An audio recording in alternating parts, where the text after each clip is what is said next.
Good afternoon, Tuscaloosa, Internet World, West Alabama, everywhere that you're watching the Joe Gaither Show right here on today, Cowbell Corner and cowbellcorner.com. I am Joe Gaither. We're a proud part of the BamaCentral Broadcasting Network, along with Blue Collar Unplugged. We're going to have a lot of fun on a beautiful Wednesday. We're going to catch up with Missouri, with Mississippi State, and we'll finish with some Alabama. We're starting with Mississippi State. We're going down 82 to catch up with what's going on in Starkville right here on cowbellcorner.com. So I'm really, really excited to welcome in one of the writers that you read each and every day, Jacob Bain. You can follow him on the Twitter machine at JacobBain10. Jacob, what's good, man? How is your Wednesday going?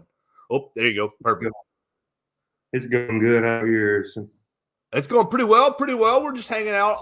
We're trying to get closer to the Christmas season and get into bowl season. But Mississippi State is not in bowl season. Mississippi State is in kind of transition season. So you guys are having lots of transitions. We've talked to Kenzie Bradenberg. We've talked to Justice Sandel already on Cowbell Corner about Jeff Lebby a little bit. Let's get your perspective on the hiring of Jeff Lebby, the newest football coach for the Mississippi State Bulldogs.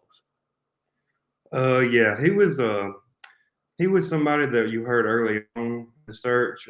State obviously was looking for somebody with head coaching experience, and Jamie Chadwell was the early name you heard and now his infamous tweet that was edited and said Starkville. But I like the hire. He runs an exciting offense. He's young. He's a passionate recruiter. And a big thing for me, anyway, is who he's worked under. He's worked under Heupel and Kiffin. Both those guys have had success on the offensive side of the ball, and it translates to wins. So I think it's a good hire.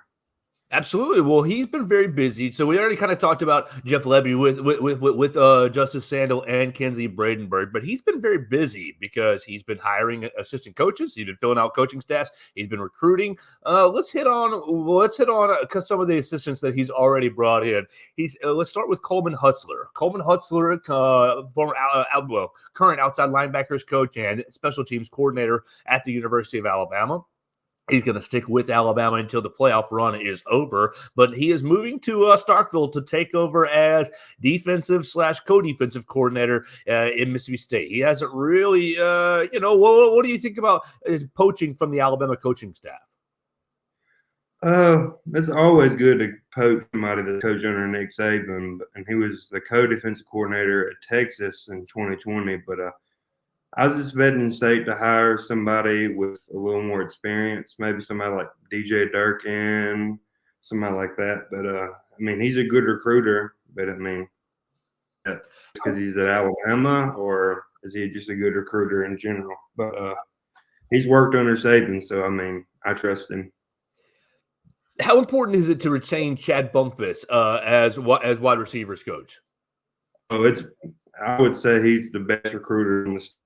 He's got 2 4-star commits, and there's another Stonecliff Burnside, who's another one he could get. Play State. I think he's State's best recruiter, so I thought it was very important to keep him on staff, and something that I figured he would do. When I've talked to Kenzie before and I've talked to Justice before, I've asked them, and I'll ask you this as well. With Jeff Lebby coming into Mississippi State to take over, what's the expectation for the Starkville faithful? What's the expectation for people who cheer for Mississippi State? Because obviously, this year was terrible. This year was like basically last in the division. What's the expectation? Obviously, there's not going to be the expectation to take down Alabama tomorrow, but what is really this is what we want our football program to be? The expectation, I wouldn't say are too high, but fans are always going to expect more, especially with the transfer portal now. You can flip a roster very quick, and so I think expectations are not too high, but I think there's still pressure on him, considering Ole Miss is coming off a 10-win season. I think that puts even more pressure on him. Are you safe in Starkville if you just win the Egg Bowl and stay bowl eligible? I think to an extent. Maybe his first year, if he wins the Egg Bowl, that would give him some room for for improvement, but I wouldn't say if he just wins the unbudgeable that he'll have a job for life. At some point, they're going to expect more from him. We're talking to Jacob Bain of Cowbell Corner. You can follow him at Jacob Bain 10 on the Twitter machine. You talked about the transfer portal. Let's talk about somebody who transferred out. We already talked about Will Rogers with our friends Kinsey and Justice. Let's talk about Woody Marks. Woody Marks goes into the transfer portal. And then a day, 2 days ago, announces he's going to South Carolina. Obviously, didn't really expect Woody Marks to be retained, but just, pretty daggum good running back. And he's staying in the league. What's going to be the reaction to see him stay in the SEC? I know the SEC East, I guess we're not going to do divisions anymore, but to see him stay in the SEC. Yeah, Woody was definitely somebody that State would have liked to keep, but he's always had problems with, especially this year, staying healthy and all that stuff. And he would have been somebody that State would have liked to keep, but him leaving, I think new era you're not getting rid of, but new era and Woody's, he's having trouble staying healthy. So, I think he'll fit in good anywhere. He's a very talented running back, but he's always had problems staying on the field and staying healthy, just hampered him in his career at times. Well, Coach Levy's been pretty busy already, and he's got a transfer portal quarterback coming into Starkville. Blake Sheppin from Baylor had a pretty good little year at Baylor this past year. Big 12, all honorable mention, all Big 12 in 2022. He's going to be a redshirt senior, I believe. Yeah, tell us about Blake Sheppin, and will he basically walk right into the starting position in Starkville? I think he'll get a chance to start, but State also has Chris Parson, a 4-star who played some this year. He struggled, but I think Shapen will be fine, but I think he's somebody good to bring in and compete. And I still think State and Levy both are in the portal, still looking for a quarterback, maybe DJ, or get somebody young like a Ty Thompson, I believe. He's transferring from Oregon. I think they want to bring in another younger guy, but if Shapen has to be QB1, I think that will be fine. But I don't think he's not guaranteed for that. I think he'll compete with Chris Parson and whoever else they bring in.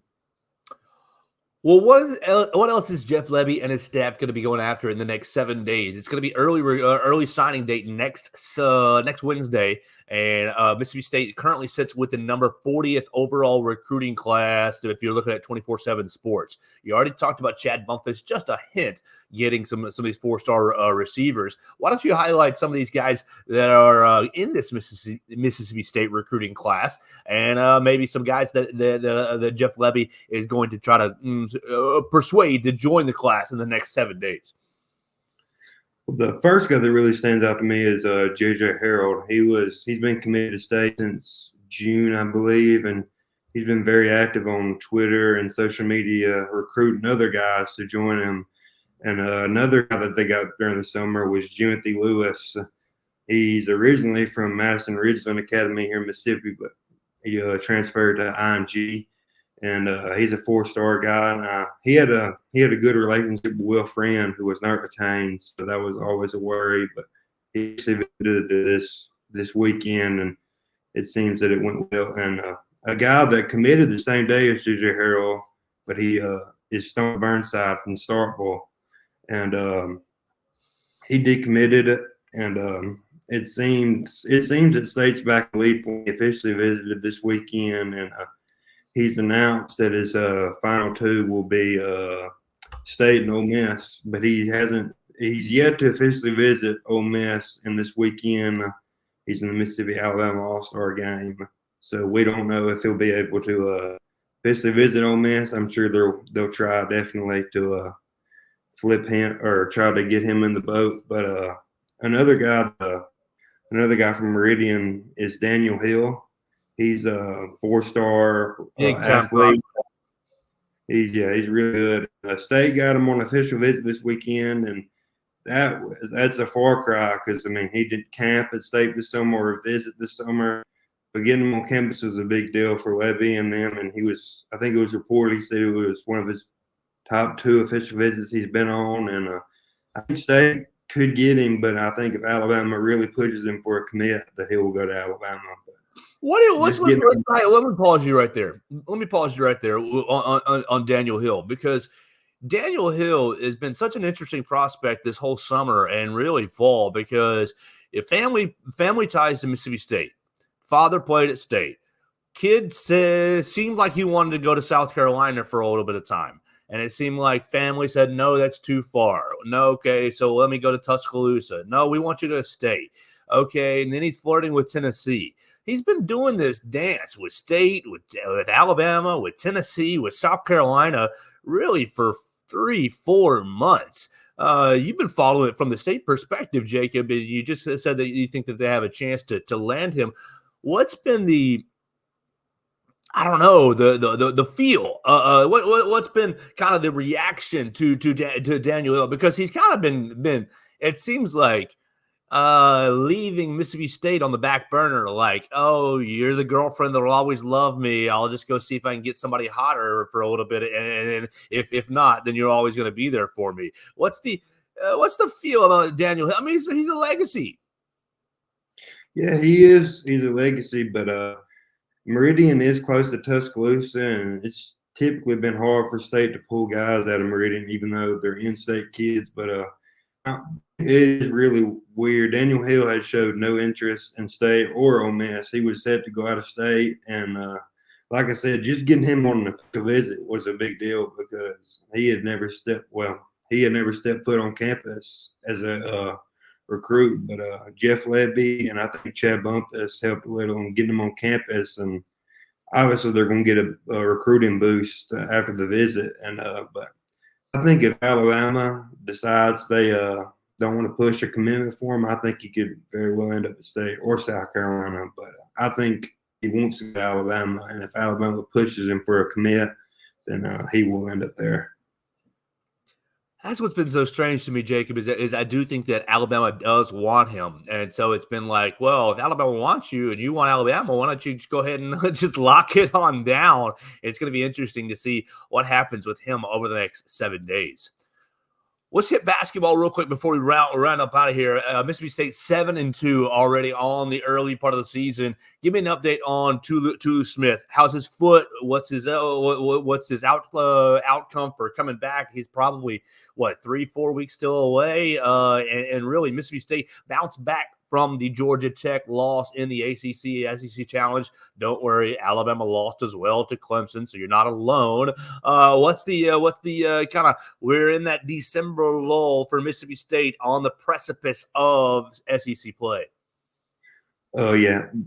Chris Jans said on Monday, I believe, that Tolu will get a scan on his foot on Thursday, and I believe he will be back before an SEC game. That's just been reported that he won't miss an SEC game over fully and earlier than expected. But, yeah, they lost to Georgia Tech and Southern, which was a bad loss, a 4 loss more than likely. But they bounced back and won big against a good Tulane team. But in their 2 losses, they just struggled. They have a lot of depth this year, something they didn't have last year, and I think they just – I think they just need to find the right starters. And that 2-game stretch was the first time on Chris Jans that fans were worried about the team and the effort and all that stuff. But they bounced back against Tulane in a big way and won by, I think, 35 points and scored over 100 points for the first time since 2018. Well, it's going to be a lot of fun covering Mississippi State with Jacob Bain and Cowbell Corner. Jacob, tell everybody where they can follow you, anything that you're interested in that we haven't hit on today, and really just what you're looking forward to for Christmas. I guess I'm looking forward to bowl season in football. That's coming up sometime soon, and but that's more like New Year's. What is somebody who doesn't have a bowl game to look forward to? What are some of these games that you're looking forward to the most? Georgia, Florida State is one I'm looking forward to, because Florida State feels like they got a rival playoff spot, and now they're playing Georgia, who feels they had a claim to the playoffs, so that should be good. Obviously, the playoff, I'm looking forward to seeing Alabama and Michigan, and seeing how well Alabama can play against Michigan and their physical style. And yeah, that's the one I'm looking forward to the most. Ole Miss Penn State is a good matchup as well. Absolutely. Oh, that is going to be a huge game. Jacob, follow Jacob Bain at Jacob Bain 10 on the Twitter machine. Thanks so much for joining us today on Cowbell Corner, man. I hope you have a great day. Yes, sir. Thank you. Yes, sir. That's Jacob Bain joining us on cowbellcorner.com, and you're watching us on really all kinds of platforms. We're going to take a little break. We're going to come back with a little bit of Missouri report. Joey Van Zumeren is going to join us to talk about the Missouri Tigers, and we'll keep things rolling on this Wednesday right here on the Joe Gaither Show. We're on BamaCentral.com. We're on cowbellcorner.com. We're on MizzouCentral.com. We're always on Spotify, Apple Podcasts, and on Amazon. You can follow us at the BamaCentral YouTube channel or at Joe Gaither 6 on all your social media machines. We'll be back in just a little while with Joey Van Zumeren of MizzouCentral.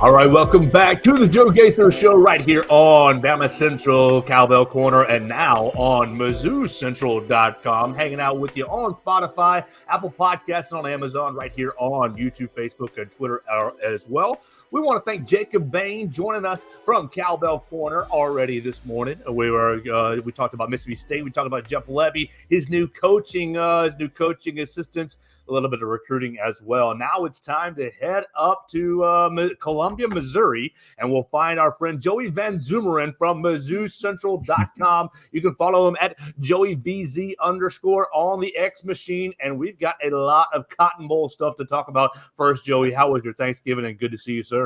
It was great. Great to join you again, Joe. Had a great Thanksgiving, wrapping up finals this week. So excited for that. And then, like you mentioned, obviously a lot of things going on in the Mizzou sports world. So excited to talk about that today.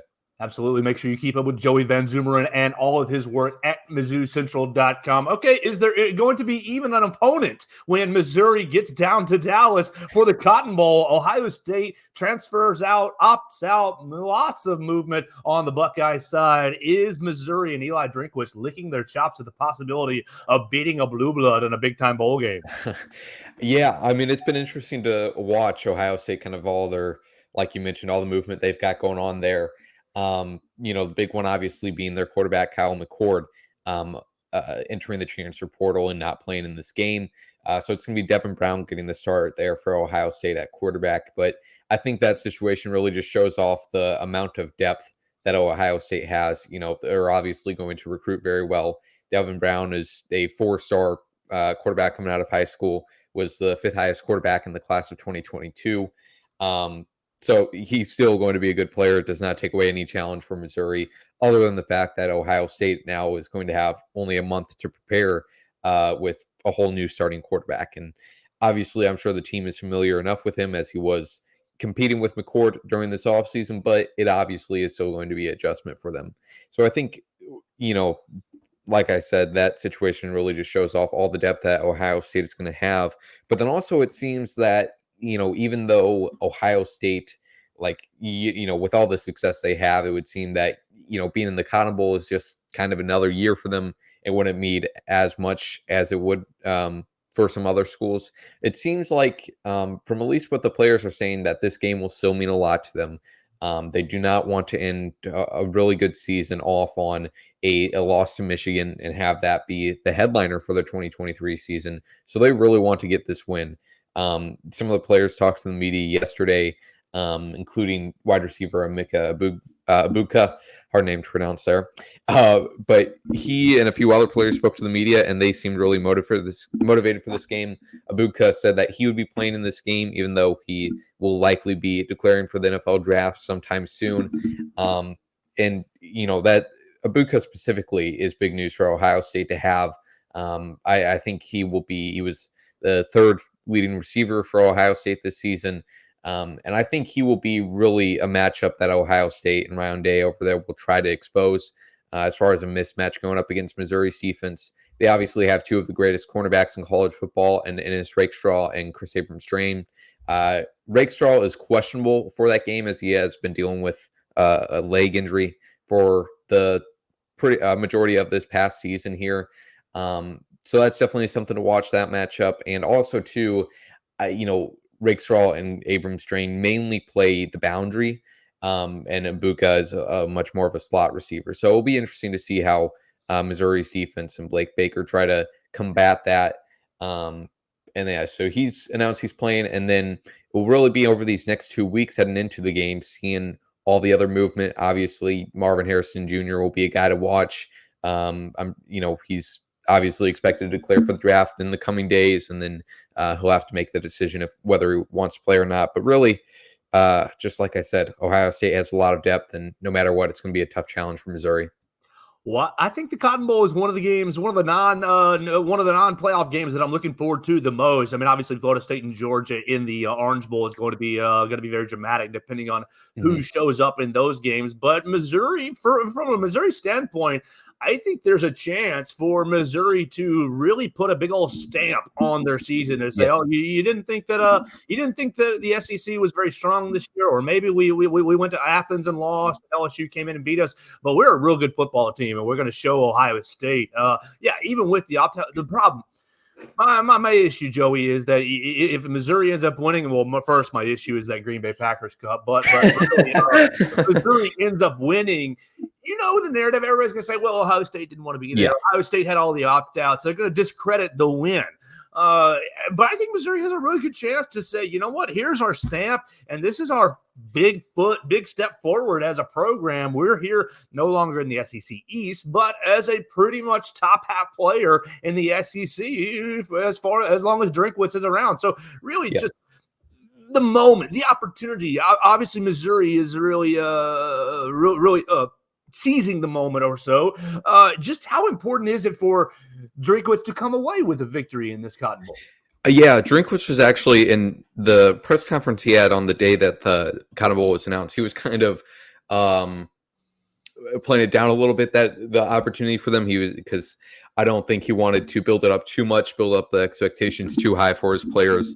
But you're not playing Wisconsin in the Cotton Bowl. You're not playing right. Exactly. Ohio State is one of the 7 blue bloods of the sport. It's a big deal. Right. He played it down a little bit, but I definitely think he would agree that this is a massive opportunity for Missouri, a massive opportunity for the program to really show off that none of this season was a fluke. And like you mentioned, of the possibility of people downplaying it if Missouri does get a win, and that has kind of happened all season for Missouri. Every time they get a big win, there's always an excuse that the narrative seems to cling on to. But like you mentioned, a blue blood like Ohio State, a massive stage for Missouri to really cap off kind of a building year, a launching pad for the program's future, if you will. Absolutely. And a part of that launching pad in the program's future, part of the recognition of what the program has been was last week the SEC put out its awards. You had SEC Newcomer of the Year, SEC Offensive and Defensive Players of the Year. But for the Missouri Tigers, SEC Coach of the Year, Eli Drinkwitz. All right, so I am Johnny-come-lately, never paid attention to SEC football this year, and I'm going to say, Joey, what the heck? Eli Drinkwitz wins Coach of the Year. He doesn't deserve it. His name's not Nick Saban. His name's not Kirby Smart. And your reaction is? Okay. First off, the best measure for Coach of the Year awards is always just improvement. That's basically, if you look at NFL, college football, it's always, where can either a coach that takes over a losing program, takes it to the next step, or just a season to season where a coach takes that massive improvement.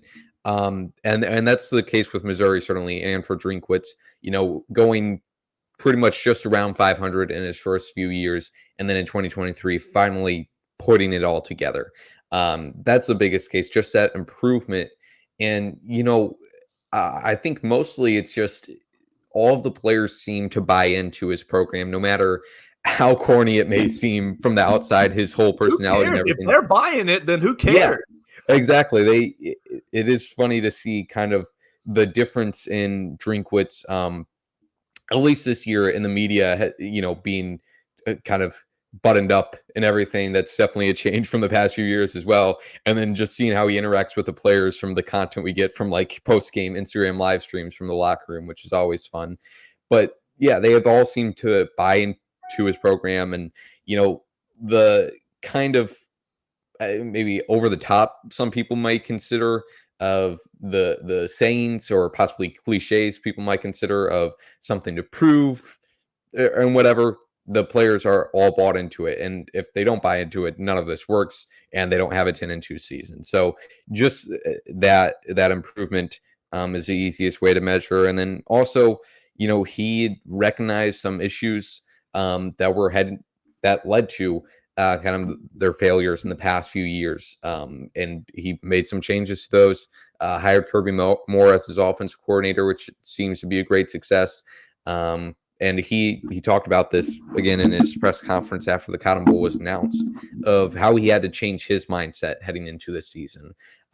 He said, that he realized or remembered that 90% of coaching college athletes is just about motivation, and that in the past he had got too lost in the sauce, too lost in the X's and O's, wasn't focusing enough on the Jimmies and Joes. So this season he really focused on building those connections with players. And that has worked to his favor.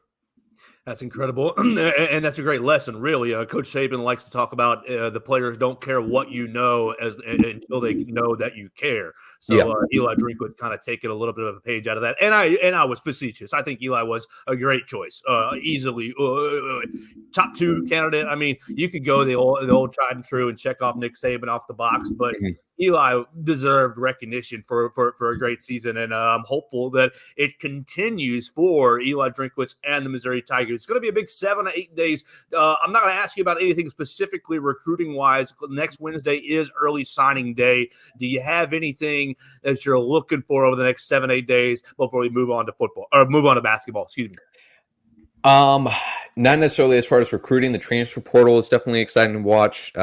They've gotten so far Georgia State running back Marcus Carroll, and then Clemson cornerback Toriano Pride. So really exciting to see that. And back to Drinkwitz again, he talked about earlier in the season, just the fact that now that they actually have these results, they're selling success. They're actually selling tangible, seeable things instead of a vision, selling potential. So that's obviously big, and I'm sure we'll see that play out over this next recruitment cycle. Absolutely. So we got 7 days until early signing day next week. It's going to be interesting. You're going to want to pay attention to it on MizzouCentral.com with Joey Van Zumeren and his team. All right, so big deal, kind of a big positive and a small negative on the basketball front. Losing by 9 to Kansas in Lawrence. Obviously, hard place to play. Big time opponent. But on the positive side, got a huge recruit. Dennis Gates pulling in 5-star Aaron Rowe right out of Missouri. So homegrown guy. Let's talk about basketball. You've got 3-4 games until SEC play gets started. It's a big December for Missouri, just like it is here in Alabama. So really, we're all waiting. We're all kind of looking at what's it going to be when SEC play comes out. How do you feel about the Missouri season? Obviously, you don't like losing to Kansas. That's never fun, but Kansas is Kansas. It's the tip top, and playing at Fog Allen Fieldhouse is no joke. So where does this leave Dennis Gates? Where does this leave Dennis Gates, the Missouri Tigers, as they head into SEC play? Yeah, I think the Kansas loss specifically is, a really interesting point to look at for this Mizzou's basketball team. And where they're at exactly in this season. The highs have been high and the lows have been low. And this Kansas game, I view kind of similar to we were just talking about Mizzou football, but in 2022 their 9-point loss to Georgia. This 9-point loss to Kansas for this Mizzou basketball team, just in the fact of competing against a very, very good team in Kansas. And especially after coming off a loss last year, where it was the same old of losing to Kansas by, I think it was like 28, somewhere around there. So, you saw the growth from the results, not only from 2022 to 2023, but then also throughout the game. You could see this Mizzou basketball team kind of grow and adjust. Early on, even though they had that great lead that they built, Kansas mistakes, struggling with shooting was obviously playing a part in that. And then it looked like, in that middle 8 of the game, it looked like Kansas was just going to run away with it and was going to be the same old story. But through that last 15 minutes of the second half, really, Mizzou was able to stay within 10 for the entirety of the game. And the growth that I mostly saw was in that first 10 minutes that I mentioned, where they were able to build that lead. They were really looked unsettled. They were kind of very frantic. And I think Gates just had to tell them, like, you guys belong on the stage, play like it, calm down, take a deep breath. Even though we're having success right now, just settle into this a little bit. And they got more into that in that second half, even though they didn't end up winning, didn't end up having any big runs. But that was certainly growth. And, looking ahead to the recruiting side of this, this team is just going to be really exciting, I think, to watch in the coming years. This 2023 season is almost just a transition season for this team, losing Kobe Brown to the draft last year and now kind of left with, just a mismatch of players. So it'll be interesting in these coming years. Obviously, have one of the best recruiting classes for 2024, and then just starting off with Aaron Rowe to start off their 2025 class. Dennis Gates, man, you think if you give him enough time, he's going to build something there at Missouri. He seems like a serious player with a serious plan and really behind the execution of that plan. I think that, Joey, you're in a great position with both the football and the basketball team to cover those programs. Tell everybody else what you're working on with MizzouCentral.com. Anything else in the Missouri athletic world that's caught your eye that we're leaving off the table, and then let everybody know where they can find all your coverage. Okay, sure. So for MizzouCentral, we got great coverage of basketball and football. And wrestling. Can you? Well, how long do you? Joey, you look like maybe 165 or so, 155, just from the camera. How long would you last on the wrestling mat with the Missouri Tigers? Oh God. It would be a short second. I don't know enough about wrestling to know if you can win a match in that time frame, but they would find a way to beat me. That the ambulance would be called very quickly. But yeah, I mean, they're having a great season as well, and kind of a overlooked team. They're third ranked team in the country and coming off just dominating Wyoming. And we have Isabel Cool on MizzouCentral staff, and she does an amazing job writing about Mizzou wrestling. She is very passionate about it. But yeah, so she's one of our amazing writers. We got a great staff of students like me who are very passionate about it and providing coverage for Mizzou sports. Me and then two others of us, Matt and Chase, will be heading to the Cotton Bowl here in a few weeks to provide coverage on that. So I'm very excited for that. So find my stuff there on MizzouCentral. And then, like you mentioned earlier, a lot of my other takes on Twitter at JoeyVZ_. Hey, man, just between you and I, was at the Cotton Bowl, 2 years ago, Alabama, and Cincinnati. Those guys will roll the red carpet out for the media. Honestly, amazing. The Cotton Bowl was incredible. The hotel in Dallas that they put you up in, and just the food and the amenities, and this event for the media tonight, that event for the media tonight. It's going to be a hell of a week for you, Joey. It's going to be great, and I really can't wait to follow your coverage. Follow MizzouCentral. Hey, we're hoping that Missouri puts that big old stamp on their season. Thanks for your time today, Joey. Absolutely. Thanks for having me, Joe. No problem. That's Joey Van Zumeren, and you can follow him at JoeyVZ_ for MizzouCentral.com. And we appreciate him hanging out with us. So great. We've already talked to Jacob Bain. We talked to Joey Van Zumeren. So we've hit on the Mississippi State. We hit on the Missouri Central. We're going to talk about Alabama here in just a minute. We're going to wrap up this Monday show with a bit of Alabama Crimson Tide right here on the Joe Gaither Show on BamaCentral, on MizzouCentral, and on CowbellCorner.com.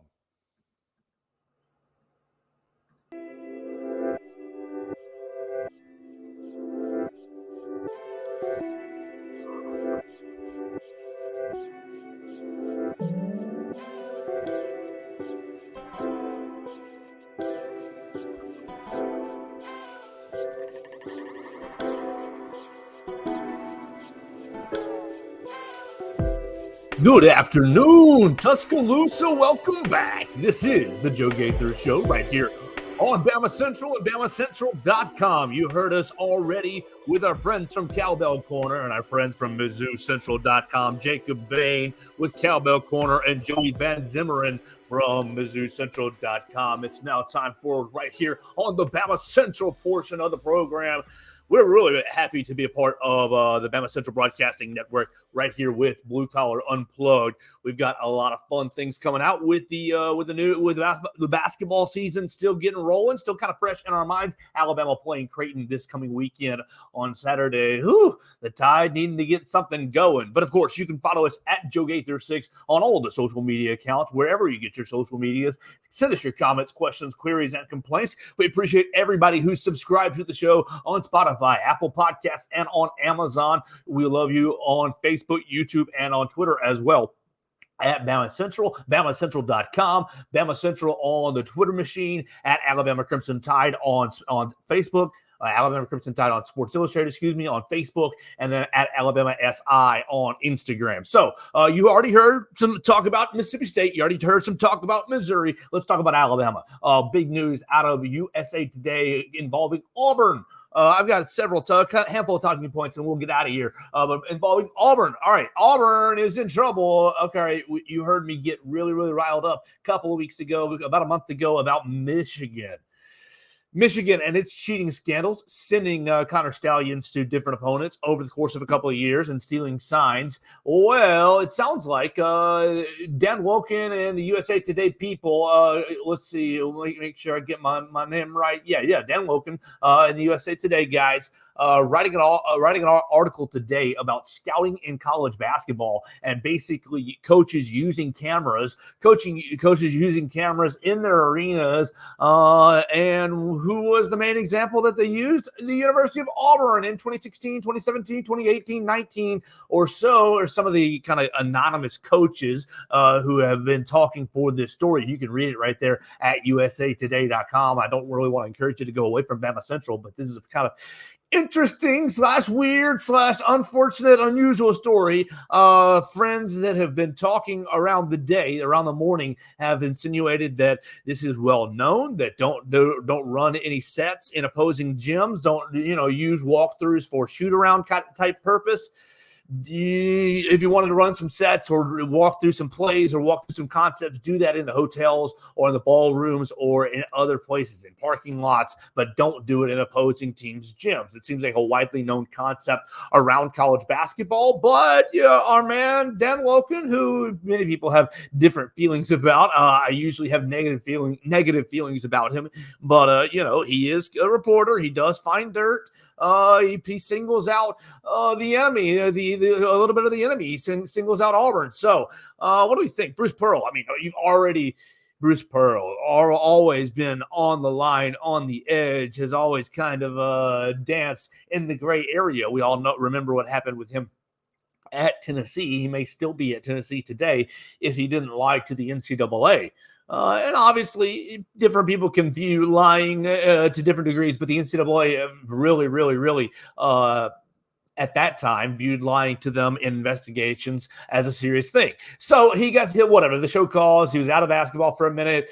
He was out of the SEC. Then he got hired by Auburn, and Auburn's been, taking off. He got hired in 2014. He's in his 10th year, 10th, 11th, 9th, 10th year with the Auburn Tigers. And many people kind of are talking about, at least today, and at least his detractors are insinuating that, maybe Bruce Pearl's a dirty little cheater. Oh, goodness gracious, Bruce Pearl. Unfortunate. So I'm sure that nothing's going to happen from this story, at least at the moment, because a lot of these allegations seem many, many years old, seem to be, 2016, 17, 18, 19 in that range. So, 5+ years old. And it seems like everybody knows their lessons not to run sets in Auburn for their, pregame walkthroughs and such. Do that in the hotel rooms and then ballrooms and parking lots. So what, nothing's really going to happen from this. It seems Auburn was given a chance to respond to this story. At least that's what was written in USA Today. USA Today says they gave Auburn 4 full business days to respond to kind of this collection of quotes or this story so that they could add their 2 cents. Auburn did not. And so here we are. Just an interesting little wrinkle in the basketball season as we unfold here and keep things rolling right here in the second week of December. All right, you all know the transfer portal opened, and you've all been waiting. You've all seen what? We've seen 5 Alabama players go into the transfer portal. We talked about that yesterday with our friend Michael Bronner. You can tune into any of the old episodes. Our friend Michael Bronner joined us from WNSP yesterday on the program, and I appreciate everybody who's watched the Monday episode. Over 400 of you guys have watched the Monday episode. I appreciate all the support right there. But what? Last Monday, the 4th, December 4th, last Monday, last Monday, the transfer portal opened. The college football transfer portal opened. We've seen 5 Alabama players go into it thus far. And people have been, okay, everybody that you've seen go into it so far, no big deal. You'd like to see Ja'Cory Brooks, but you didn't really get a whole lot out of him this year. Seemed like there might have been some extraordinary factors, off the field factors for Ja'Cory Brooks also. All 5 guys in the portal, it's fine so far. But you start to wonder, is Alabama going to make some noise? It's busy. There's like 13, there's hundreds of guys in the transfer portal right now. There's got to be some guys that can help the Alabama Crimson Tide. And there seems to be one guy that at least Alabama has identified and is coming in for a visit. Let's talk about Fadil Diggs. Fadil Diggs is a defensive lineman out of where? Out of Texas A&M University, the Gig'em. All right, so he's a former 4-star recruit out of New Jersey. He was 6'5", 230 out of high school. Now he's 6'5", 260. At least that's what he's listed on the Texas A&M website. He's in the transfer portal, and looks like one more year of eligibility. He is visiting Syracuse, and he's visiting Alabama. Now, granted, he is a northeastern kid, but come on, man. Syracuse and Alabama. He's got an official visit lined up with Alabama at the end of the weekend. Let's see. He has 36 tackles this season, combined solo and combined. Let's see. Do I have his solo? For the season, his solo was 22. So he's 36 total tackles, 22 solo tackles, 11 tackles for a loss, and with 4 sacks. You want to hear what he did against Alabama? You may not remember it because it was several weeks ago. But against the Crimson Tide, Fadil Diggs had 5 tackles, 2 sacks against the Crimson Tide with 2 tackles for a loss. So he was a nice little player there for Texas A&M. But Texas A&M going through some transitions, obviously getting Coach Elko into the fold, and they're figuring out what they want to do personnel-wise. And that dream recruiting class is going up in smoke. That Fadil Diggs was not a part of that 2021 recruiting class, but a part of the 2020 recruiting class before that. Just another sign of, transition, things going on when you get a new coach, roster movement, roster management. It'd be nice to get a guy already with SEC experience already and add him to this defensive line rotation for the 2024 roster. We talked about guys with Michael Bronner yesterday, guys we don't want to see go out, but anytime that you can add defensive depth, defensive line depth, quality defensive line depth, I think I think that'd be a great add out of the transfer portal, and maybe he doesn't become a starter, but becomes a rotational piece who gets in there and makes some plays and, boosts his draft stock here with the Crimson Tide. But yeah, it'll be weird. I guess you look at 24/7. 24/7 Sports has his crystal ball as Syracuse right now, but he's just been obviously in the transfer portal for a couple of days now, and he has an official visit with the Crimson Tide coming up this weekend. What else do we have? As I'm losing my voice here, fighting through some phlegm on a Wednesday. What else do we have? We have Jalen Milroe's birthday is my last thing that I want to do right here. We want to thank our guys from the Cowbell Corner and from MizzouCentral.com. But we have Jalen Milroe's birthday, and Jalen Milroe was seen flying in a helicopter over Bryant-Denny Stadium. We want to say happy birthday to Jalen Milroe as he turns 21. Jalen Milroe and Brock Bowers both all have the same birthday. So if you were born on the 13th of December, happy birthday to you. But more importantly, happy birthday to Jalen Milroe, Alabama Crimson Tide quarterback.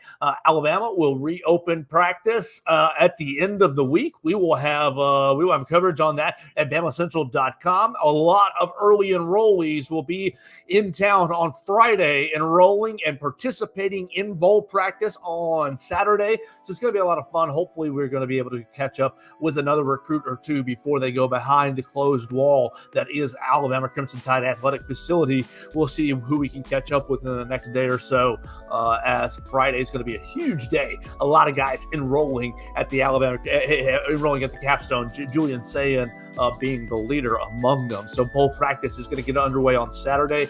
Alabama getting underway with Michigan. We can't wait to cover it right here at BamaCentral.com. I want to encourage you to follow all of us at BamaCentral.com. Katie Wyndham, Austin Hannon, Chris Walsh, myself, Joe Gaither, obviously, and the site at BamaCentral.com. We're going to have a fun week covering the transfer portal. We'll see if we get Fadil Diggs.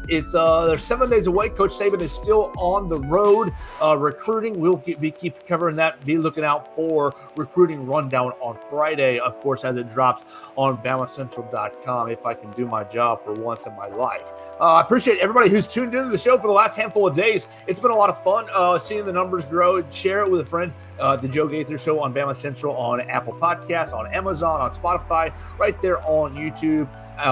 You can join me on Twitter, on Facebook as well. We appreciate everybody who's been a part of the show. So without further ado, we're going to get out of here on Wednesday. Happy birthday to Jalen Milroe, turns 21. Bruce Pearl and the barn is cheating. We'll see if anything comes of that. I predict nothing will come of that. And then we are keeping an eye on Fadil Diggs, a transfer from Texas A&M. 6'5", 260-pound defensive lineman, considering Alabama and Syracuse. And then we'll get out of here for the day. We'll be back tomorrow with another edition of the Joe Gaither Show on Bama Central and BamaCentral.com.